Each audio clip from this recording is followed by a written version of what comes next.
Hi, welcome back to a new episode of Guys Book Club in the Vault. Book Club, yeah. And today, guys, today we're on extremely special episode because today, guys, one episode number 339, guys. Can you guess it? How many episodes? Yeah, again, we are getting close to the 400 special episode. So let's go. No, it's going to come when you first start. So let's go.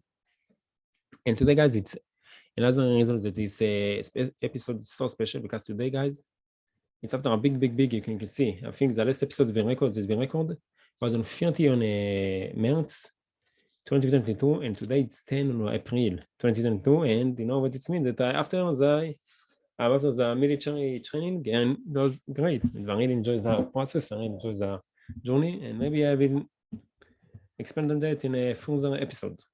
So anyway, guys, if you're on the channel, welcome, and if you're on the family of the channel, welcome back. My name is Ken, I'm the host.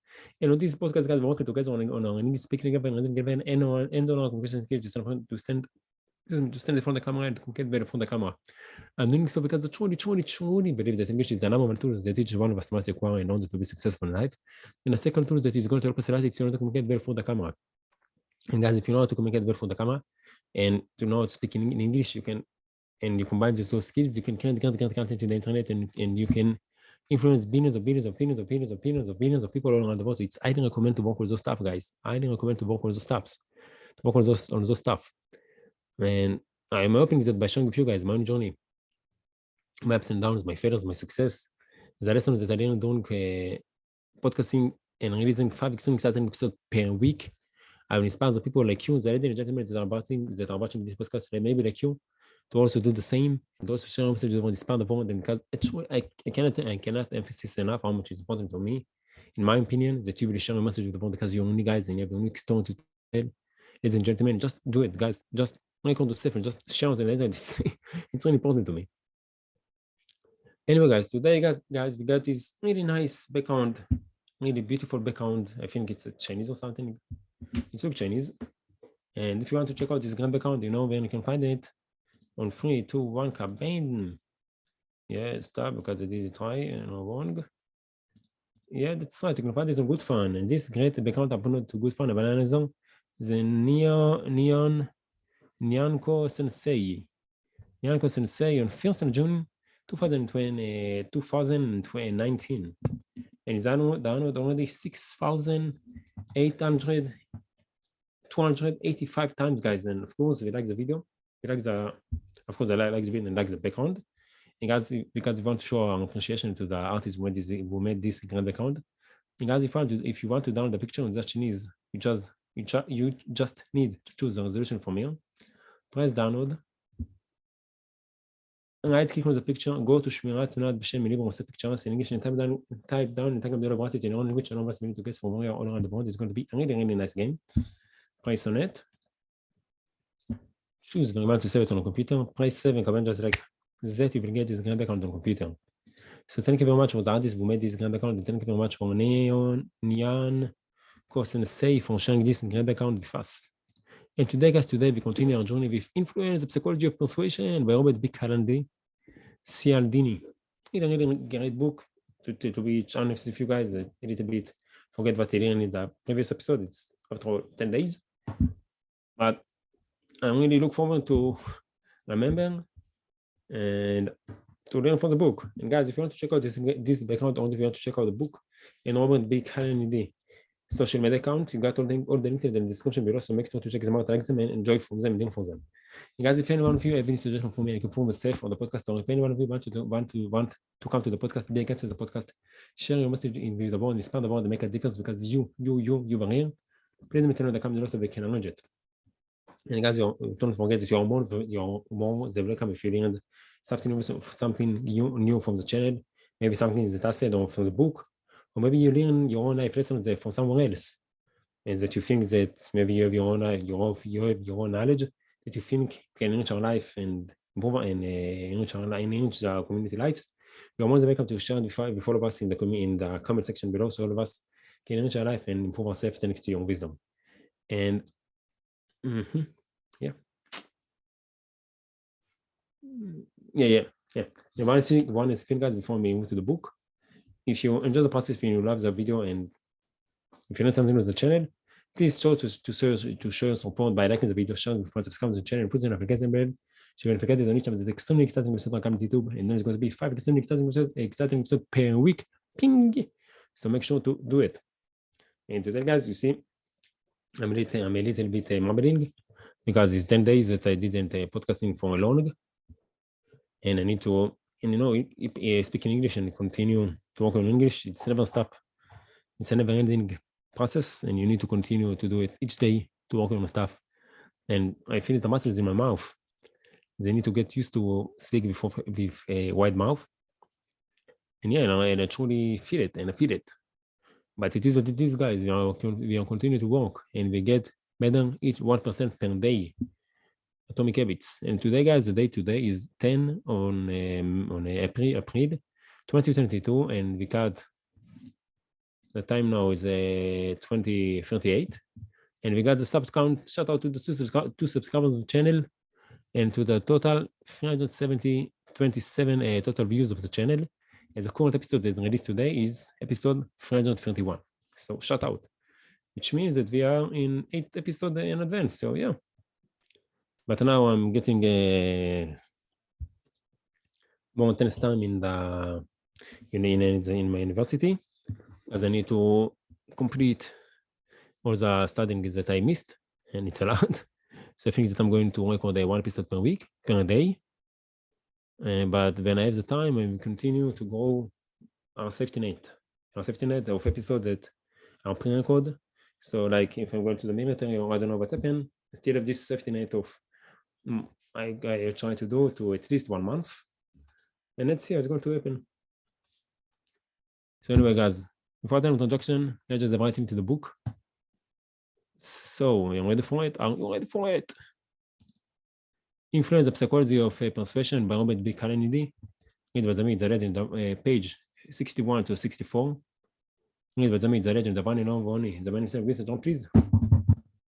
Mr. John, please. Mr. John, please. Oh boy, yeah. Let's go. And it's actually episode page 51, but I'm counting the PDF. So if you got the book, it's 51. Title: Commitment is the key. Once we realize that the power of consistency is formidable in directing human action, an important practical question immediately arises. How is that force engaged? What produces the click that activates the wheel of the powerful consistency tape? Social psychologists think they know the answer: commitment. If I can get you to make a commitment, that is, to take a stand, to go on record, I will have set the stage for your automatic and ill-considered consistency with that earlier commitment. Once a stand is taken, there is a natural tendency to behave in ways that are stubbornly consistent with the stand. As we have already seen, social psychologists are not the only ones who understand the connection between a commitment and consistency. Commitment strategies are aimed at us by comprehensive professionals of nearly every sort. Each of the strategies is intended to get us to take some action or make some statement that will trap us into later compliance through consistency pressures. Procedures designed to create commitment take various forms. Some are fairly straightforward. Others are among the most subtle compliance tactics we will encounter. For instance, suppose you wanted to increase the number of people in your area who would agree to go door to door collecting donations from a favorite charity. It would be wise to study the approach taken by social psychologist Stephen J. Sherman. Is simply called a sample of Bloomington, Indiana residents. As part of a survey he was taking and asked them to predict what they would say if asked to spend 3 hours collecting money for the American Cancer Society, Of course, not wanting to seem uncharitable to the survey taker or to themselves. Many of those people said that many of those people said they would volunteer.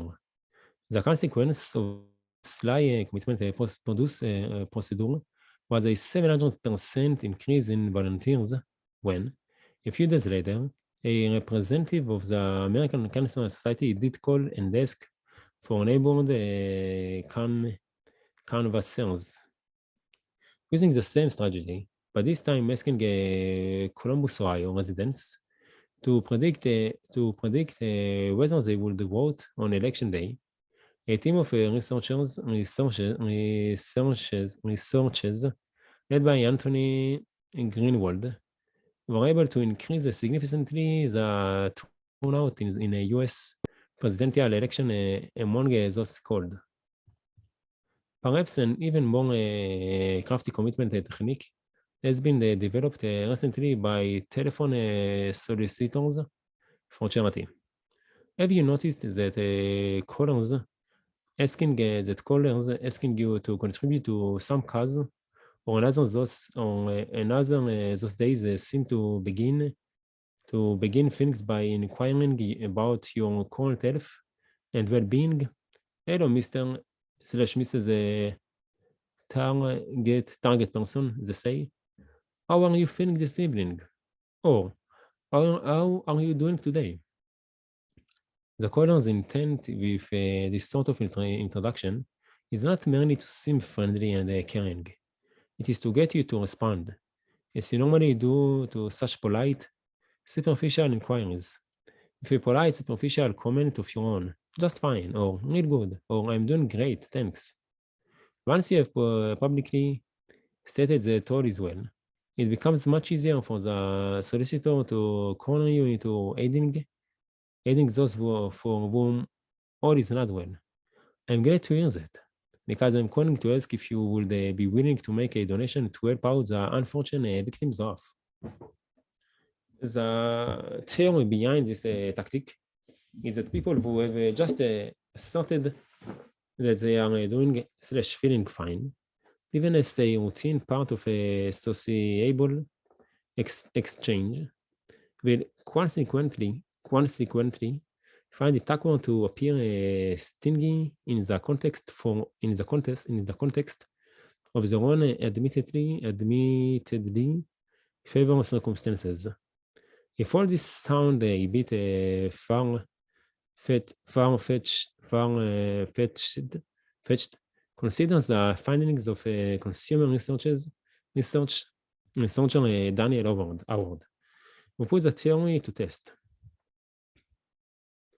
Dallas, Texas residents were called on the phone and asked if they would agree to allow a representative of the anger relief committee to come to the rooms to sell them cookies. The proceeds for which will be used to supply meals for the needy. When tried alone, that request labeled the standard solicitation approach produces only 18% agreement. However, if the caller initially asked, "How are you feeling this evening?" and waited for a reply before proceeding to the standard approach, several note roughly things happened. First, of the 120 individuals called, most 108 gave the customary favorable reply: good, fine, real well, etc. Second, 32% of the people who got the how are you feeling tonight question agreed to receive the cookie seller at the rooms, nearly twice the success rate of the standard solicitation approach. Third, true to the consistency principle, almost everyone who agreed to such a visit did, in fact, make a cookie purchase when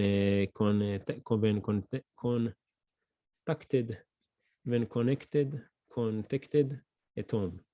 89%. Damn. To make sure that this tactic doesn't generate its success simply because a solicitor who uses it seems more concerned and courteous than one who doesn't use it. Harvard conducted another study. This time, callers began either with the question, "How are you feeling? How are you feeling this evening?" and waiting for a response before proceeding, or with the statement, "I hope you are feeling well this evening," and then proceeded to the standard solicitation approach. Despite the fact that the caller started each type of interaction with a warm and friendly comment, the how are you feeling technique was by far superior to its rival, 33% with 15% compliance, because it alone drew an exploitable public commitment from its targets. Note that the commitment was able to get twice as much compliance from those targets, even though at the time it occurred, it must have seemed to them an altogether inconsequential reply to an altogether superficial question. Yet another fine example of social jiu-jitsu at work. The question of what makes a commitment effective as a number of answers. A variety of factors affect the ability of a commitment to constrain our future behavior. One large-scale program designed to produce compliance illustrates nicely how several of the factors work. The remarkable thing about this program is that it was systematically employing those factors decades ago, well before scientific research had identified them. During the Korean War, many captured American soldiers found themselves in a prisoner of war (POW) camps run by the Chinese communists. It became clear early in the conflict that the Chinese treated captivates quite differently than did their allies, the North Koreans, who favored the savagery and the harsh punishment to gain compliance, specifically avoiding the appearance of brutality. The Red Chinese engaged in what they termed their lenient policy, which was in reality a concerted and sophisticated psychological assault on their captives. After the war, American psychologists questioned the returned prisoners intensively to determine what had occurred. The intensive psychological investigation took place. The intensive psychological investigation took place, in part, because of the unsettling success of some aspects of the Chinese program. For example, the Chinese were very effective in getting Americans to inform on one another, in striking contrast to the behavior of American POWs in World War II. For this reason, among others, escape plans were quickly uncovered and the escape attempts themselves almost always unsuccessful. When an escape did occur, wrote Dr. Edgar Schein, a principal American investigator of the Chinese indoctrination program in Korea, the Chinese usually recovered the men easily by offering a bag of rice to anyone turning him in. In fact, nearly all American prisoners in the Chinese camps are said to have collaborated with the enemy in one form or another. An examination of the Chinese prison camp program shows that Its personnel relied heavily on commitment and consistency pressures to gain the desired compliance from prisoners. Of course, the first problem facing the Chinese was how to get any collaboration at all from the Americans. Those were men who were trained to provide nothing but name, rank, and serial number, short of physical brutalization. How could the captors hope to get such men to give military information, turn in fellow prisoners, or publicly denounce the country? The Chinese answer was elementary: start small and build. For instance, prisoners were frequently asked to make statements so mildly anti-American or pro-communist as to seem inconsequential. Inconsequential. The United States is not perfect. In a communist country, unemployment is not a problem. But once those minor requests were complied with the men complied, but once those minor requests were complied with, the men found themselves pushed to submit to relate yet more substantive requests. A man who had just agreed with his Chinese interrogator that the United States is not perfect might then be asked to indicate some of the ways in which he thought this was the case. Once he had so explained himself, he might be asked to make a list of those problems with America and to sign his name on it. Later, he might be asked to read his list in a discussion group with other prisoners. After all, it's what you really believe, isn't it? Still later, he might be asked to write an essay expanding on his list and discussing those problems in greater detail. The Chinese might then use his name and his essay in an anti-American radio broadcast, beamed not only to the entire camp, but to other POW camps in North Korea, as well as to American forces in South Korea. Suddenly, he would find himself a collaborator, having given aid to the enemy. Aware that he had written the essay without any strong threats or correction, many times a man would change his image of himself to be consistent with the deed and with the new collaborator label, often resulting in even more extensive acts of collaboration. Thus, THUS, while only a few men were able to avoid collaboration altogether, according to Dr. Shane, the majority collaborated at one time or another by doing things which seemed to them trivial, but which the Chinese were able to turn to that, which the Chinese were able to turn to their own advantage.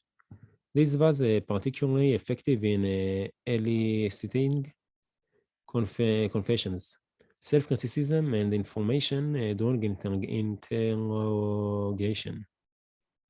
If the Chinese know about the subtle power of this approach, it should not be surprising that another group of people interested in compliance is also aware of its usefulness. Many business organizations employ it regularly. For the salesperson, the strategy is to obtain a large purchase by starting with a small one. Almost any small sale will do, because the purpose of that small